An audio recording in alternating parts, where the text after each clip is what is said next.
Good afternoon, everyone, and welcome back to Family Life Builders TV, where we're rebuilding homes and transforming society. My name is Tosin Opeoluwa, and I am a transformational coach. I'm so happy that we are able to make it again today. If you're watching me for the first time, I want to say thank you. Don't forget to subscribe, like, share, and if you've been coming, I want to say thank you for joining. Thank you for your support.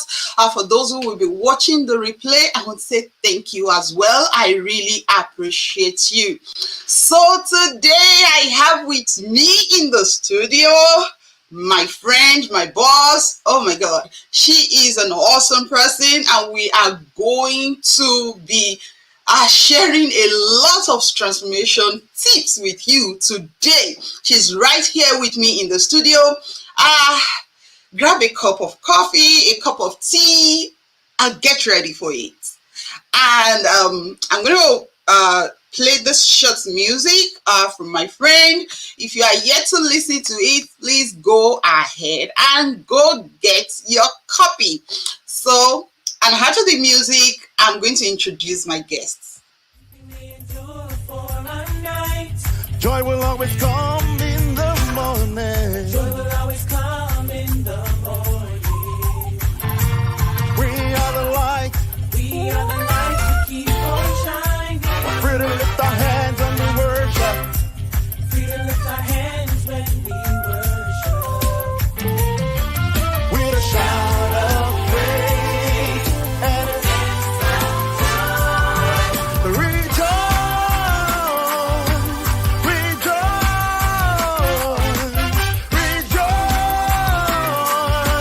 rejoice. Everybody say,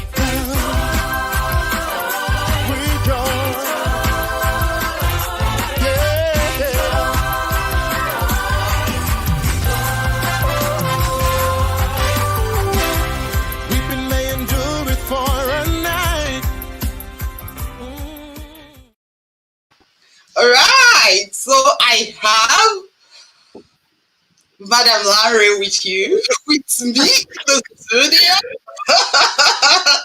You're looking so great, so good. Thank you. I'm happy to see you. It's great to see you. It's been a while. We are really trying in Ogun State, like Ijebu to be precise. We take care of our wives. We don't joke with that. We take care of our wives. If you say so. Thank you so much for joining me. I really appreciate you. So Thanks for inviting me. I appreciate you. So let me quickly tell you about my guest today. Lanre is a business professional and change management expert. She helps businesses get the right people on board, including processes, systems, and technology, job roles, and organization structure. With a sound understanding of the facts behind the figures in an organization, she helps to ensure that the gaps between operational efficiency and profitability are bridged. Amongst other things, she's a seasoned trainer, a change and performance manager, payroll administrator, strategic business partner, and writer.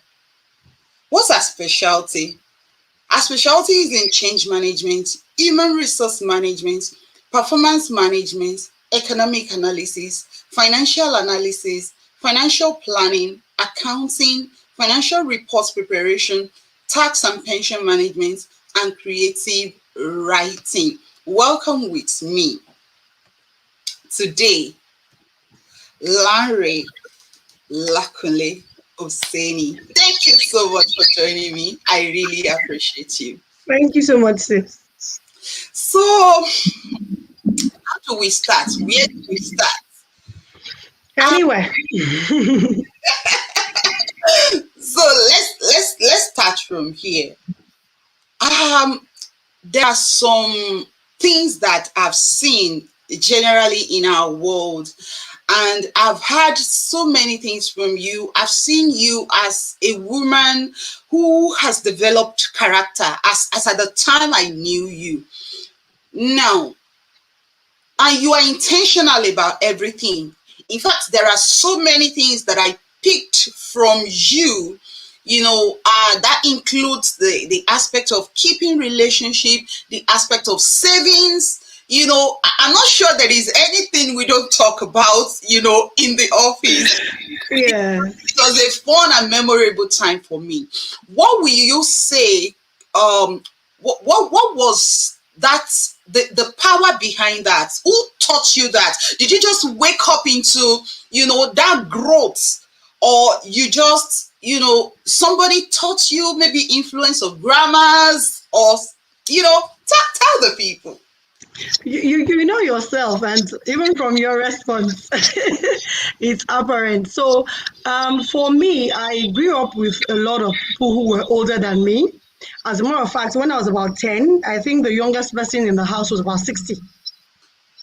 So I was, opportune to grow up with a lot of wisdom in the house. I also grew up in a family house where my great grandmother was um, the lead of the family at that time. So a lot of issues come up, people come in to talk to her. While I'm seated at her feet, I listen to admonitions, I listen to kind of advice that she gives to people. And then I was able to realize that in all, money will come and go, wealth, fame, name it, will come and go, but relationship is what sustains the individual eventually. So I picked up from her, I picked up from my mentors as well, who were able to help me start off my career when I was starting up. And I mean, a particular mentor that I have that is so big on relationship. No matter how poorly you performed in his organization and he had to exit you, he will ensure that he keeps the relationship. He always checks on you. And over the years, I realized that there is still no way. I mean, it's like the success ladder. When you're climbing up, you climb on other people's efforts. So if you get there and you throw away the ladder, when you need to come down, I mean, there's nobody to catch you. So relationship is very important in all that we do. Thank you so much. So it's a real privilege for us to have elderly people around us while we are growing. But of course, I just want us to start from home and then bring it down to relationship and then to career. Now, we cannot give what we don't have. Sure. I'm so scared of the way new generation mothers train their children.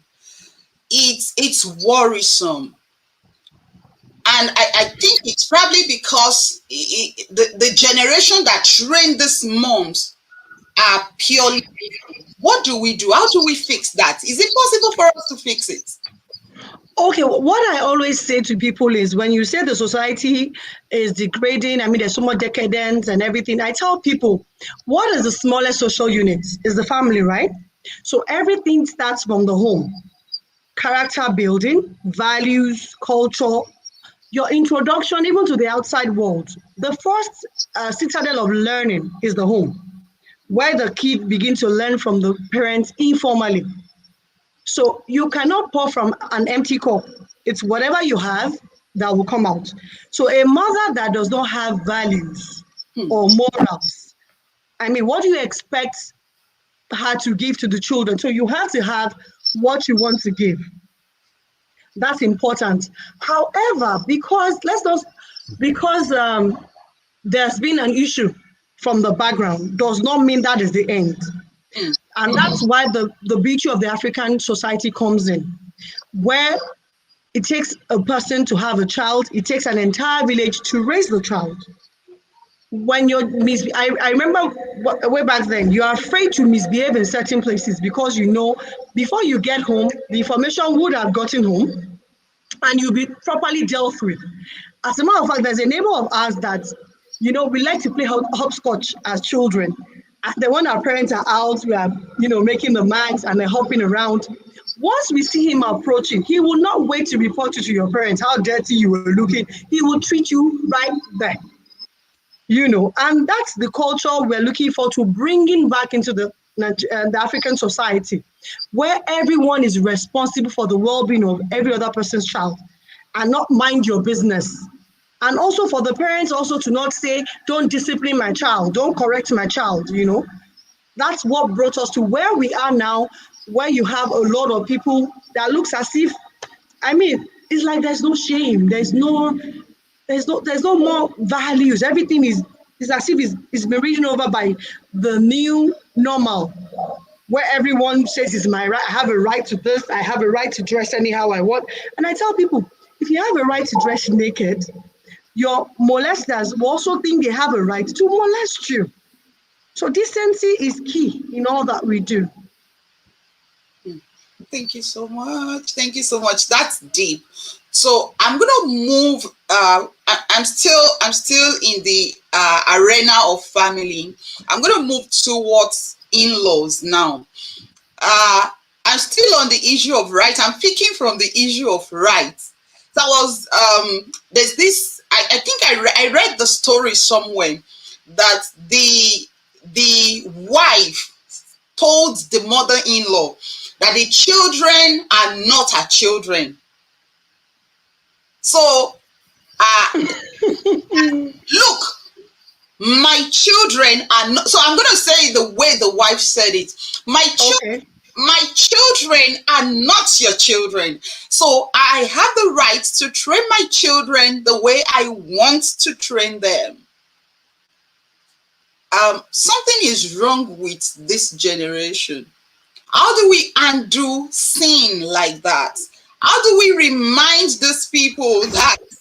How do we remind them that there's a need for us to understand what exactly it means to be a mother-in-law and to be a daughter-in-law?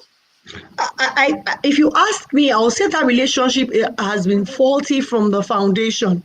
I mean, I know when I got married, one of the values I was taught is you are not leaving your parents, you are gaining another parent. So you can imagine if you understand that instead of having one mom, now you have two moms. Would you say to your mom that your children are yours and not her children? You would not.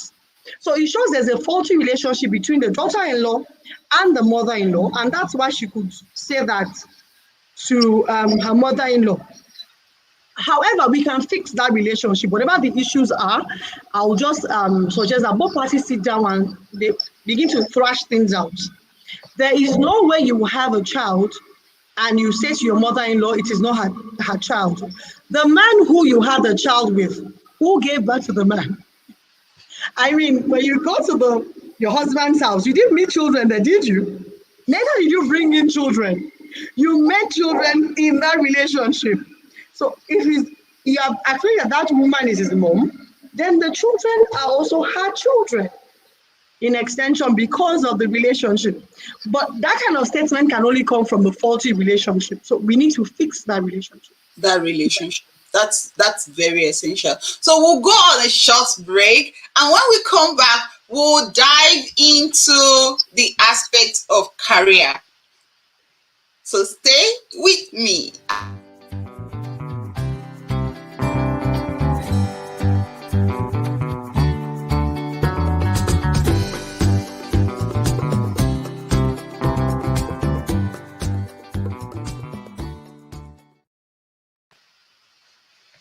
All right, welcome back.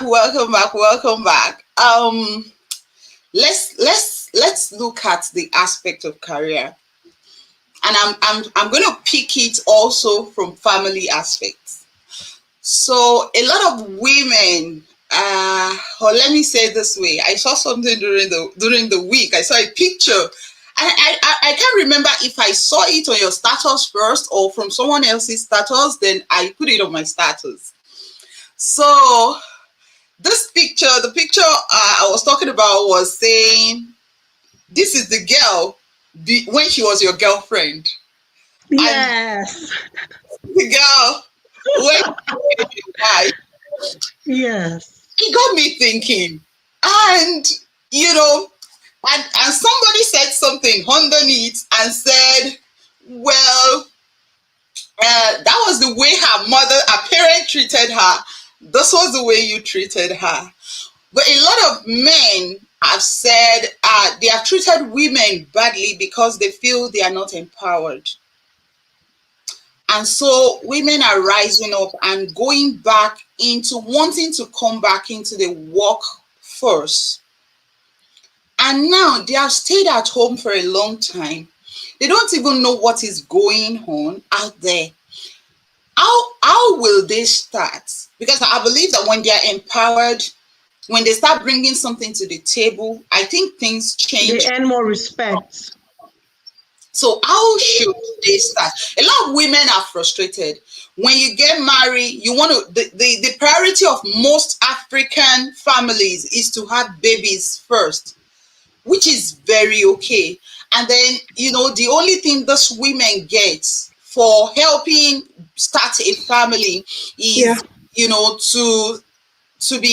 to be feeling dejected for having children, losing shape. But now they want to be empowered. They want to go out. They want to start something. What are the steps they need to take? Okay, for me, when couples approach me that they're about to get married, one of the first questions I ask them is, what do you guys do for a living? You both need to have something you are doing for a living. Whether you want to be a sit-at-home mom who will be running her business online, or you want to run, some chain of business, some sort of training or whatever it is, you must have something doing. Why? You don't serve love on a plate. The guy is the only breadwinner. God forbid, what happens if he loses his means of livelihood?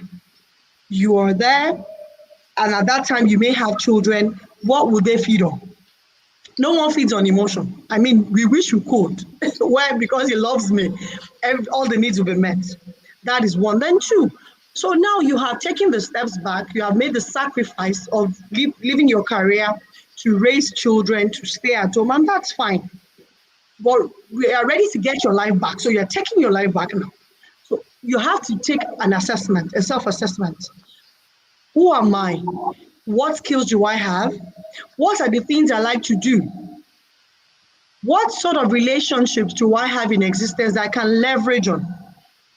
I remember somebody, I think about a year or two, about 2 years ago, walked up to me and said, she's been a sit-at-home mom for a very long time. She used to be in the world of HR and she's about to start. I'm like, welcome on board, sis. What do you like to do? She said she has interest in the learning and development, part of HR. I'm like, fine. Anytime you have trainings, can you come in as a co-facilitator or even as a coordinator so that you begin to get back into the system, understand the trends, how, because she had left for about 10 years. So things had changed. Nobody was doing physical training anymore. Everything was online. She had to understand how to use Zoom and all of those things. And to the glory of God, right now she's doing well. She's still working as a coordinator, taking extra courses and coming online. So the thing is, what is in your hands? Your hands are never empty. You have relationships, you have talent, you have skills. So once you're able to identify the three things, then you begin to harness them. Sit down, draft something. Who are my first point of contact? And that's what they say, the power of the 3 phone calls. Is a concept we say, if you make 3 phone calls and you don't reach whatever contact you're looking for, then you need to check your relationship and your network. Because your network is your net worth anyways. So if I need to get to Tosin, and I don't know 3 people I can call, that by the time I'm making the 3rd call, I get connected to Tosin, then I need to watch it. So they can come back easily by being able to identify those things and then take an action. But the first thing is even to make the decision, which is usually the hard part. They tell you, I'm ready to go, and then they test the waters, they run back because things have changed, so they have to manage their expectations as well. It will not be easy. That's one thing. I will promise you, it will not be easy. Some of us may have a soft landing, others may not. You may have to start from scratch. But whatever it is, just count it all joy. As you're working up, and eventually you get to the level you intend to get to. Thank you so much. Let's move to the issue of relationship, because you mentioned network and relationship. we can't overemphasize the power of relationship, like you said. Now, I want to I that there are some people when you work with them and you are leaving. Actually, when you're working with them, anytime you want to start going to the office, you are thinking twice and you're like, oh my God, what am I going to meet again? Now, when you leave such job, uh you just pray you never meet such people again. Your case is so different, and I know there are several people out there whose case is also different. Now, let me say this: what makes the difference in people who tends to be difficult at work? And because I see it as insecurity when I see a boss that is unnecessarily, difficult. I see it as insecurity. Now, for you, what makes the difference? Okay, I tell people that there is nothing like you having a bad boss. There is no bad, they don't exist. You know why? You just have to be emotionally intelligent enough to understand who you work for. In worry, they'll say, no, your boss, no, because. Everyone, no matter how difficult they seem to come across to you, have a soft spot. There's a weak spot somewhere. And that is what you need to look for. You need to understand. Some bosses like to scream. We are all human beings. We have a peculiar nature. We have our own approach to doing things. The moment you're able to realize that not everyone is you, I think you begin to find peace. Your expectation then comes down. So some like to shout, others like to take it out on you later, others like to correct you instantly and then mend the relationship and go on. So you need to understand who you're working with. So there's a case of a mentee that says he has a bad boss. So by the time I stepped in, what does this boss want? The boss likes communication. If I give you an assignment to do, every step of the way, she requires feedback. That is who she is. The subordinate is someone who likes independence. If you have given me an assignment, trust me enough to handle it without being on my back every minute. So what are you doing? So where have you gone? He doesn't like that. So they have two different personalities. And it's the clash of this personality that made her a bad boss and also made him an evil subordinate. Because the way we see bad bosses and say we don't want to go to work, oh my God, I'm going to see this woman again. It's the same way she was also dreading coming to work. To say, I wish they would just move this guy to another department. He's frustrating me. He's not allowing me to do my job and all of that. So what did he take? He took a reconciliation meeting to say, both of you have two different temperaments and the expectations are not aligned. You are not communicating right. So when you give in an assignment, be explicit, state it clearly. This is what I want you to do. This is how regularly I'd like you to give me feedback. So he has the understanding of your expectation. And I told the subordinate, I always ask my bosses this. When you give me an assignment or a new role, I ask my boss, what does success look like to you in this role? Because I may have the understanding of the job role, but not understand what your expectations are. Somebody falls down and then they scream, get me a doctor. What kind of doctor do you require? An orthopedic doctor, a doctor of book, a doctor of food? What exactly? You need to be clear and precise so that we know what we are doing. So by the time I'm not doing something right, it's easy to measure. So the major thing is, whether you call them bad bosses or difficult bosses, your level of emotional intelligence and relationship management will also come to play. I mean, I've worked with, I call them tough bosses. They were tough because it took me a very long time to understand them. And as I speak to you, I have beautiful relationship with them. Even those who have moved out of the country, they'll still check on me, check for my birthday, my children's birthday. And by the time I look back to the time I was working with them, I'm like, do you think we can actually come to this level? But we did. It took time. It took patience. It took understanding who they were to. I think she has a challenge with the network. She'll be right back. From few things that she has a few things. So what I'm hearing clearly is when it comes to, okay, she's right here. I'm back. That's how you know I'm from Nigeria. When it rains, everything goes up and down. You understand? So I was talking about a few things that I'm able to pick. Some things I've been able to pick, and which are very, very essential. So you are saying that for every organization, there is actually no bad boss. Every boss, they have, because the truth is, for some of these people, they have wonderful people in their lives. They treat other people in their lives so well. So obviously there's a meeting point, there's this equilibrium point that we all need to meet when we are at work. And I feel two or three trainings are very essential that I don't see happen in most organizations.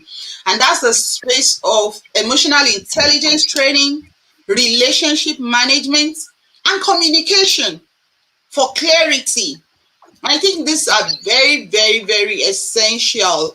But let me say this. Let's move forward a bit and talk about why is it difficult for people to communicate, clearly in, at work, in relationship, and all that. Okay, at work, a lot of organizations will tell you they have an open door policy where you can walk up to anybody and communicate. But what they forget to tell you is that there are consequences. So it's a matter of freedom and responsibilities. So when you need to communicate to your supervisor, your superior, you need to first understand the consequence of that communication, because there will be consequences. That person may find it offensive, so you need to, tread carefully. I could say to you, go to hell, and you get angry. I could also say to you, go to hell with me, and then you look forward to going to hell, so to speak. So the way you communicate things also matter. When tempers are rising, is not the right time to make correction. And that's one of the things I'm trying to teach my team leads as well. When a team member does something right, appreciate them for what they have done and be specific. Don't say thank you. No, thank you for the way you handled this project and it has brought us to this level of success. But when they do something wrong, don't rebuke them publicly, because it demoralizes them. That is the time to now step back and have a private conversation. So what I will do is to praise you publicly and then rebuke you privately, so it does not affect your morale. And also, as supervisors, I tell people you need to always look out the window when the team succeeds. Don't take credit for all the success of your team. No, you are not the one. You're not a one-man riot squad. A team put everything together and achieved that success. So let everybody enjoy. But when everything goes wrong in your team, look in the mirror. Why? The fish stinks from the head. You are responsible for the success of that team. So if anything goes wrong, you should take, if they know that if they make a mistake, you have their back, they will open up to you before things go down south. But once I understand. She has I think that's a network issue. Let's go on a short break, and then I hope she'll be right back soon.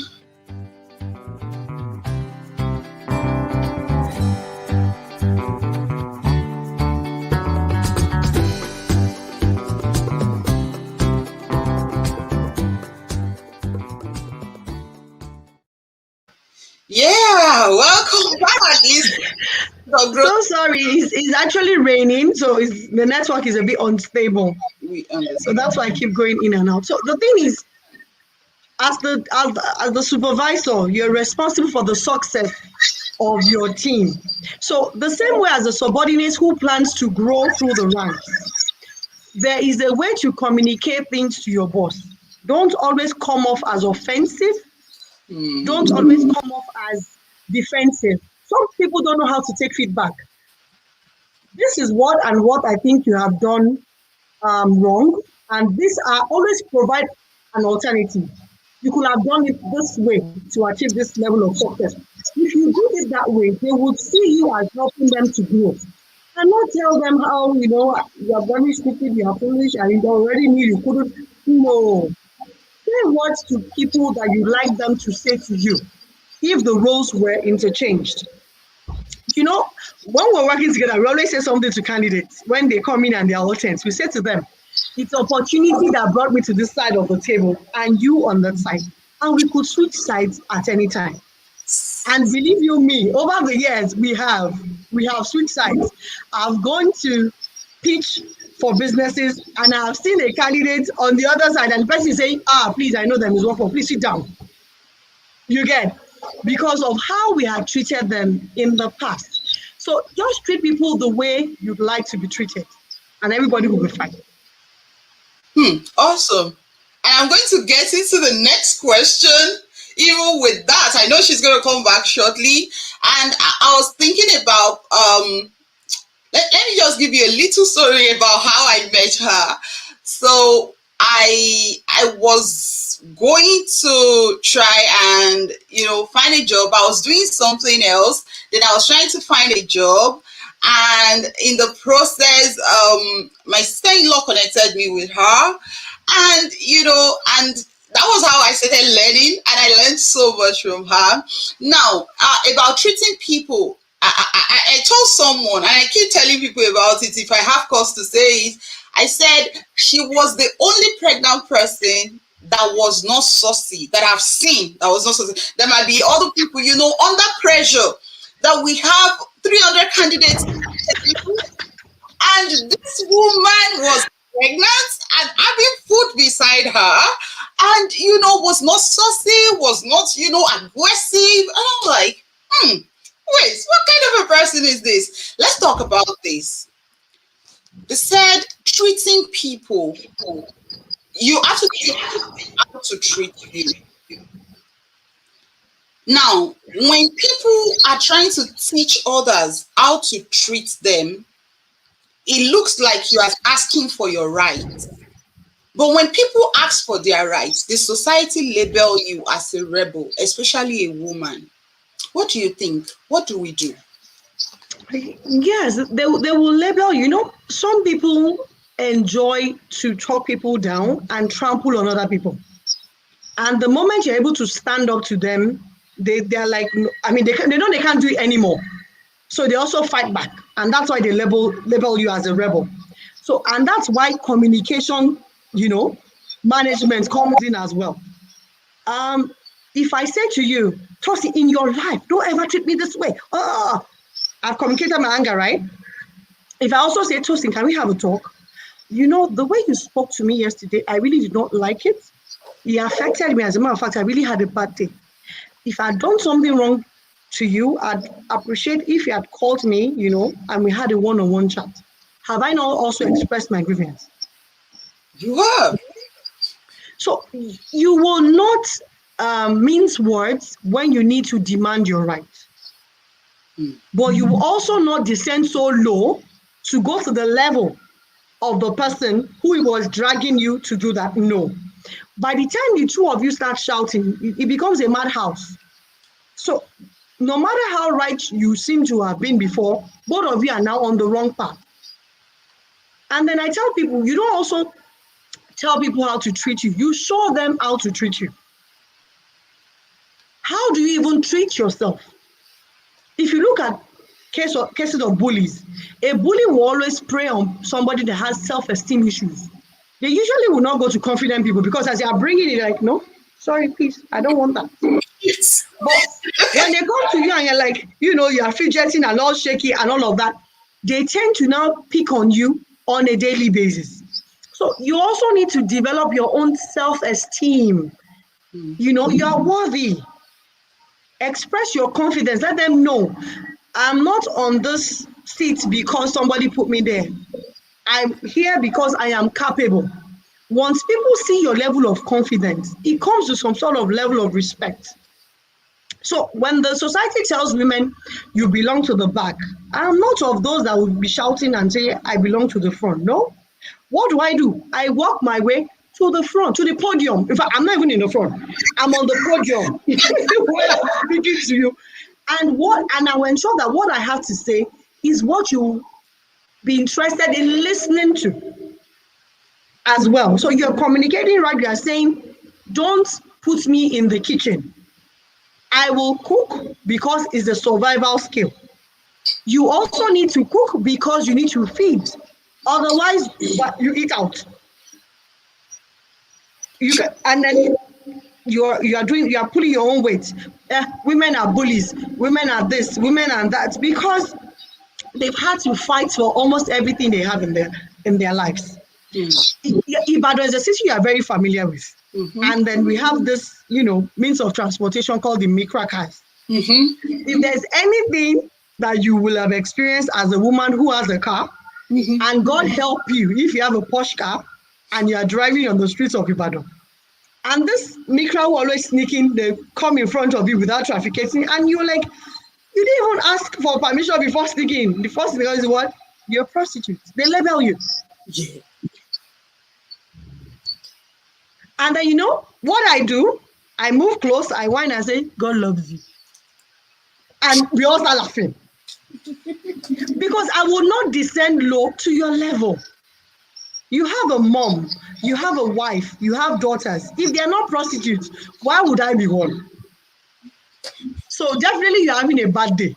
And my own day has to be good. I'm in charge of my day. You don't determine how my day goes. Yes. So you don't label me. I will label you too by reminding you that God loves you. So change your ways, So they can just show them. And the routes that I usually take daily, it has now become a norm that as I'm driving through, people are also using me to say, Madam, God loves you. I'm like, God loves you. So now they don't call me those kind of names because they know I don't bear those names. So it's not what people call you that matters. What do you answer to? Okay, so we're having a network issue, but I'm sure she's going to come back because we're enjoying this conversation. So let's do this. So today I'm going to stay here. This network has nothing on me. Yes, sir. Yeah. Actually, we're rounding up though. Okay. I just want you to talk about the state of job readiness and the need for mentoring in Nigeria, because I don't know if things have changed, but when people come around for interviews, especially women, although they are mothers, they are trying to get back into the job market. Everybody wants to wear suits, sit in the office, but many of them are baking cake, they are making jewelry, but they just want to come back, just want to go out. How do we fix that? What's the space that they need to get to understand that, Okay, it's great that you're familiar with my own interview sessions. When I find people with skills in my interview room, I usually, I ask for their permission. Can I give a piece of advice? If you have this kind of skills, why don't you rebrand? What you want to do is to wear suit, right? Okay, so have a side shop. Wear your suit. Sell your cake with a difference. Because there you have an edge, you have an advantage where you are. This is what you love to do. A former chairman of an organization I used to work with used to tell us back then that the day you find a job that you love doing, so in other words, you find, what was it, a vocation he called it, or a hobby that you will do for free and enjoy, that's the day you stop working. They're just paying you for having fun. So if this is something I will do for free and you're paying me, you can imagine the kind of level of satisfaction I will get from doing that job compared to someone who is only there for the money. They will grumble, they will have all sorts of issues. So you want to come into the job market. Are you coming because this is what you feel is your calling? Or you are coming because you think you'll be more respected when you are wearing suit and sitting in the AC? Buy yourself, open a talk shop, design it very well. And a lot of our youngsters are doing that now. I see them on Instagram, I see them on all social media platforms pushing, what they do. Some of them will tell me when they come for interviews, I'm only here to raise money. Once I'm able to save up, I need to buy social equipment, I will leave this job and then be on my own. And they are doing very well. We all don't have to be in white collar jobs. No. Even I, surprisingly, you not believe how much, blue collar jobs training I'm also taking on. Skills that maybe I didn't have time to explore back in the days. Now I'm beginning to also take them serious, because whether it's blue or white is what you see. The color is in your eyes. I know someone who wears suits to sell bonds. In fact, people who are going to work will usually wait for the guy. He's well dressed with his bow tie and everything, and his packaging is different. He's got this truck that has, morning music. He has sometimes he has sports news and all of that. So you even want to spend like 5 minutes buying coffee and buns from him. Is he not wearing it? The kind of turnover he has now, the last time I checked, he wasn't even moving the truck anymore. He had a station truck. Wow. Now, and he had also employees. Wow. And if you go into the truck, it's cool. He has like a table and a chair where if your boss is not here, you could sit, take coffee, eat buns. That's extra now. Wow. That's the VIP stand. and he's making money. So we need to be creative about it. Whether it's blue, yellow, red, colors of the rainbow, is whatever you see that you get. Correct. So that's very, very essential. Now, when it comes to having success, people believe that the yardstick for being successful is for you to be able to afford, big cars, a big house, and all that. How do we make, a young woman out there understand this? Because one of the power of growth and transformation is to be able to define what your success is and define it early, so that it creates that soft landing, like we said the other time, in every aspect of life. What will you tell a young woman out there who is watching now to define success as? Okay, I will say to every young woman out there that success is what you define it as. There is no yardstick for success. I used to tell people, my grandmother told me success for her is being able to own a house without paying rent, be able to afford whatever meal she wants, and then travel wherever she wants. That's her success. Some other people define their success as being at the prime of their career. Other people want to have so much money that even their fifth generation cannot, spend it all. That's their success. But whatever it is that you're doing, success should be what gives you fulfillment. Success should be the level you are at where you're able to impact other people's lives positively. Success should not only be about you. No, don't be selfish. Success should be about impact as well. There are a lot of teachers that I know that they never had a home.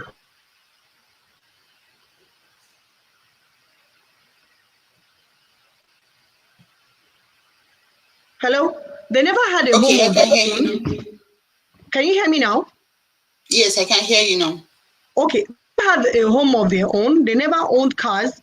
But just looking back and seeing kids they had trained, they are taught in primary school, secondary school in positions, just gives them joy.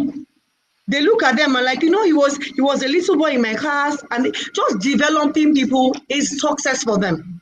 So success is whatever you define it as. It doesn't have to be monetary. It doesn't have to be material. It should be something that enables you to impact other people's lives positively. Thank you so much. I really appreciate you. I'm going to quickly talk about the role of mentoring And also, when somebody walks into the interview room, what makes them a success? Because sometimes we're disappointed. We look at the candidates from afar, they're well suited, well ready, they look like it. But when we start communicating, we understand they are not the fit for the job. What will you say about, the cultural fit and all that? What makes them a success for real?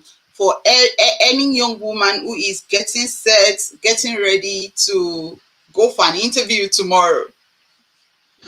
Okay, I always tell people that success in an interview room is like success on a battlefield. Is when your preparedness meets the opportunity. You do not dress up to go for an interview for the job of a surgeon when you have never been to medical school. You know the skills you have. Rate yourself. You have read the JD, the job description. These are the skills they are looking for. These are the competencies that are required for this job. If you do not have it, I know we believe in miracles, but no matter the miracle you believe in, you will not allow a carpenter operate on your child.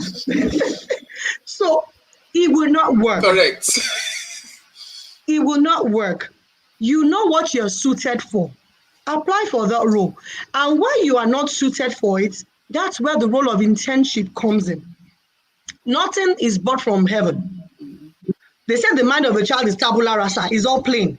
We learned it, we acquired the skills. So start from the bottom. Don't despise the days of little beginnings. You can learn the ropes. And then after learning the ropes, after acquiring the skills, you can then begin to go for those kind of interviews. I mean, it will be foolhardy for me to just get up now and say I want to go and take up the role of the Minister of Agriculture. I know people do it. People read Yoruba and they work in the bank. And that's why you have that level of issues that you have on the job, because you're not suited. There's certain trainings that you need to have. I don't know the smallest thing about planting. I'm not even sure I can operate a planter or a harvester. Yet I call myself a minister. You already set yourself up to fail by doing that. So you have to look for where your skills are suited. Prepare for the interview. I tell people, don't assume. There are a couple of people also that have the necessary skills, but is it overconfident? I want to say now. They don't prepare. So you go to. She's having a network issue, but she will be back. She'll definitely be back.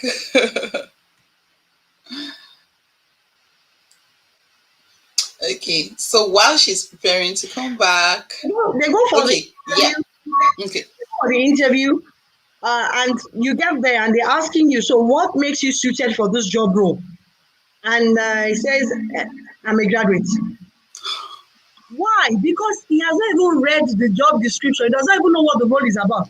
There's a job somewhere, everybody's applying, you apply. The bandwagon, syndrome. Don't do that. Prepare, go through your qualifications, go through. I always tell people the mirror is your companion when it comes to interview. Sit in front of the mirror, ask yourself likely questions. How do you know the likely questions? Google is our friend. Put it on, Google. And for Nigerians, Nairaland is a beautiful platform. I shouldn't be marketing them for free. There is no interview you want to go, for. Just put it in there, even if you're not sure about the organization. Just put in the name. Someone somewhere in the whole of the country will have heard about them. True. So do your research about the role, what competencies are required, what kind of personality, because that's very important. I ran an interview last week and I found a candidate very suitable, but she had worked with a multinational, whose culture is flexible. So she can work from home, our weekends are weekends, her break time is her break time, But in the consulting space, when job needs to be done, you get it done. So she just was not, she had all the skills, but she was not the right cultural fit. So that's what we're talking about when we say we're not the right fit for the job, because we understand our clients and their culture. Some clients will say, you can do the job at your convenience. Other clients want everything done on cue, right on cue. If once something falls out, the whole, you know, paradigm scatters, and they cannot afford that. So it's very important for them to ensure that they have somebody who can follow rules and all of that. So you have to ensure you understand, research the organization, their culture will be mentioned, and all of those things. If you think, go in confidently, well prepared, and then success is yours. Thank you so much. You just get that. Did you get that? Okay. They are able to get that. Now, my last question before I allow you to tell people where they can find you. So the role of mentoring, because I discovered that quite a number of young women, and I'm saying young women because it affects women more, than men. So when we're talking about, people getting ready, an average woman in the African settings, the greatest ambition is to graduate, even for the parents now, graduate and then get married. Get married. And when you get married, the next thing is everything will fall into place. Have baby. And after having baby, trouble starts because that woman is not empowered. What is the role of mentoring in the life of, every young woman? Do we have enough mentors in Nigeria? That we can say, okay, so these are the people that have gone ahead. Because it gives me a concern when the society started crying for feminism and all that.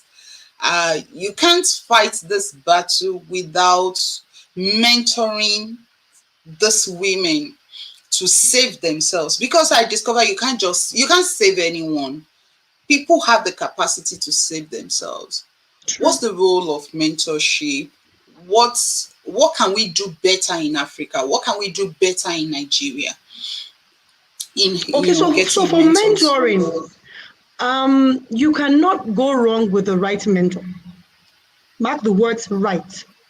So before you can choose a mentor, you have to also understand the field you want to go into. Not everybody can mentor you. First, your mentor is not your meal ticket. Because a lot of people get it wrong.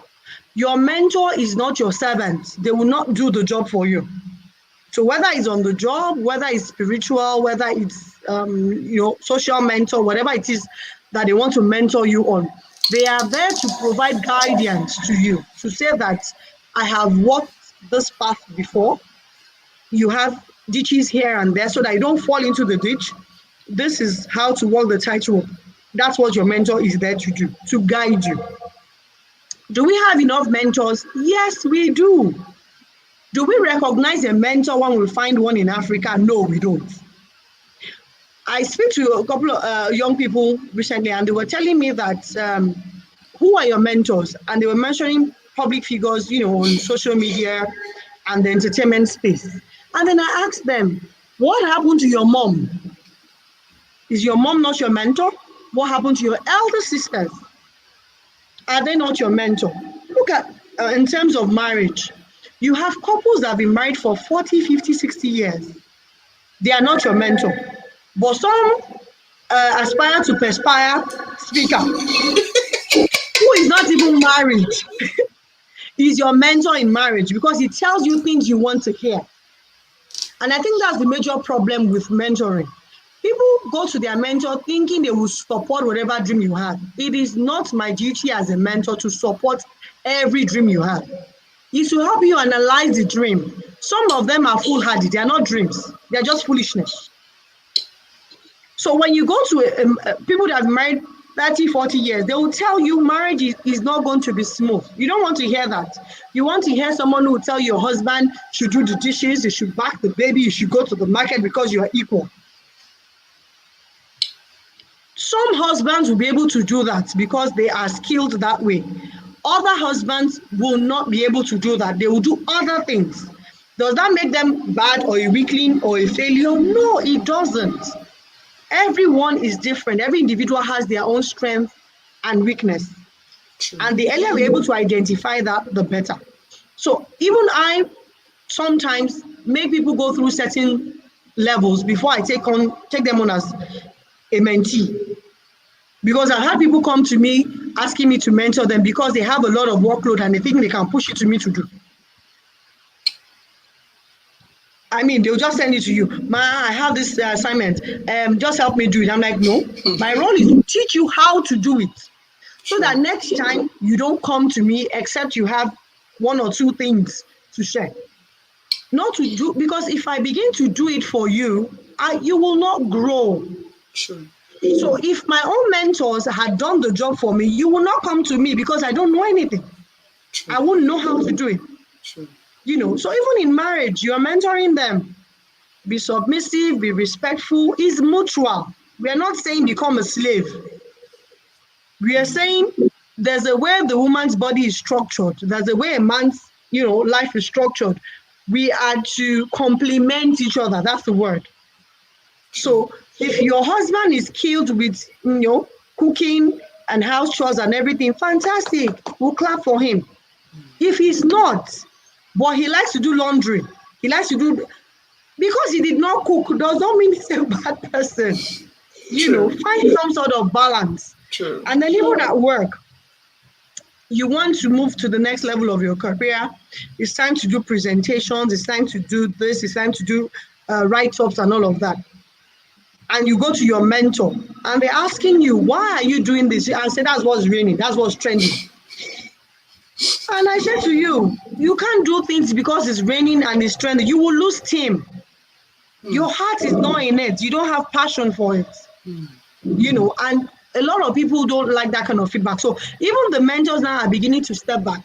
They are waiting for those who truly desire to have mentors. Because it's not everyone. There's a time you have the coaching thing trending in Nigeria. Everybody wants to be a coach. The same way everybody wants to have a coach. So they go for 1, 2, 3 sessions and they stop going. They're like, no. I didn't see the impact. You didn't see the impact because maybe you never had need for that kind of coach in the first place. True. So don't do things because everyone is doing it. Identify your skill gaps, your needs. Find someone who qualifies to mentor you in that area. And that's why it's worrisome when you have 15, 16-year-olds looking at half-naked people who are in the entertainment world, who are extremely rude, even on air, and they are saying that's their mentor. And I'm like, what do you want to get?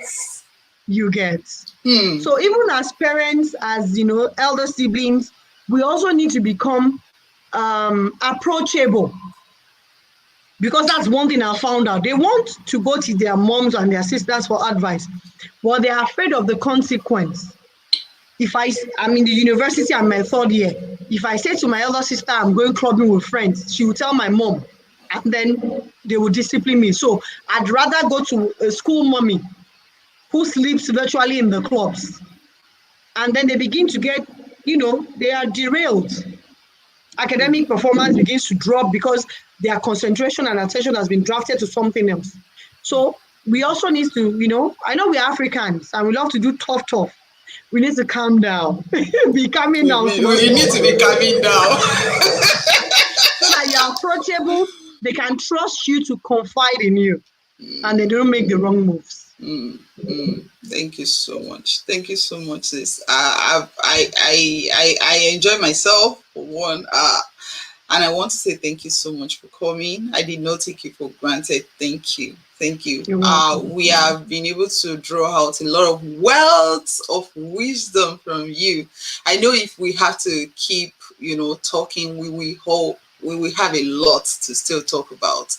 I just want you to, if you have just one word or two for a young woman out there, you can say it, then you tell us where can we find you. Okay, for the young woman out there, what I would say to you is you are more than enough. Don't doubt yourself. Don't doubt your capability. It doesn't matter what anybody else say. The first voice you hear is the one that comes from inside here in your head. So you can, whatever it is you set your mind to achieving, it is achievable. because you want it. That's one. Now, for me, you can find me on LinkedIn as Lanre Lakunle-Oseni. You can find me on Twitter, Instagram as sharing thoughts. There's also a page I have for young professionals, not just in the HR space, where I discuss work-related issues and all of that. And it's called Sharing Thoughts with LLO. So even with the hashtag Sharing Thoughts with LLO, you can find me on Instagram, you can find me on Twitter, and also on Facebook as well. And then we are here. Reach out to us. Don't do it all alone. Yes. She is a great mentor. So I want you to look for her. Please look for her and follow her. When I tell you follow someone, I mean it, because she has really been a blessing, a transformation, for me, part of my transformation journey. She is among those people. Some of the skills I learned from her, I'm still using them till today. My Excel skill, yeah, I'm still using them today. My HR skill. You should have moved to Power BI by now. Unless I don't have an idea of that job, I'm not sure there's any interview I will attend that I will not win. So the impact cannot be overemphasized, and I appreciate you so much. Your words mean so much to me. One of the things that I do when I bring my friends on the show is I tell people one thing I have learned from them. So one of the things I've learned from you was being able to, keep your calm in the face of stress at work. And, that has really, really helped me a lot. Even when I have, those, you come across people that when they're working, they work, they are stressed, and it's obvious they are stressed and they have anxiety. So when I work with such people, you have helped me to be able to manage them. So I've been able to manage lots of bosses, and this has earned me a lot. One day, a director walked up to me in my former school. I also work, and she walked up to me and said, "I love your work ethics. I like you." And she did so many things that I can't begin to mention in the here. Like I got lots of gifts for that alone. So when I remember, I'm saying, okay, I passed through Larry. I learned this from her. So I'm so thankful for you. You should also pay it forward. Look for young people, mentor them as well, so that they're able to manage the office stress. I mean, if somebody spoils your day, it's because you want your day to be spoiled.